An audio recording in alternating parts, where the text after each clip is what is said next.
Saudi अरब ने 2025 के हज के लिए नए कवायद का ऐलान किया है, जिनमें बच्चों पर पाबंदी और वीज़ा की शराइत शामिल हैं। ये इक़दामात हुज्जाज की हिफाजत को यकीनी बनाने के लिए किए गए हैं, क्योंकि हज के दौरान हुजूम की वजह से खतरात बढ़ जाते हैं।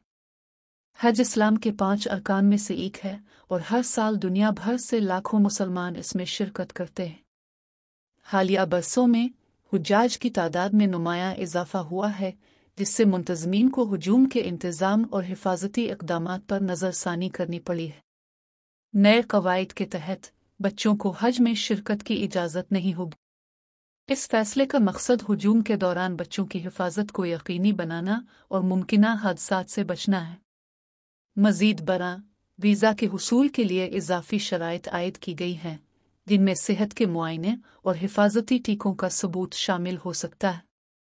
सऊदी हुक्काम का कहना है कि ये इक़दामात हुज्जाज की हिफाजत और सेहत को यकीनी बनाने के लिए ज़रूरी हैं।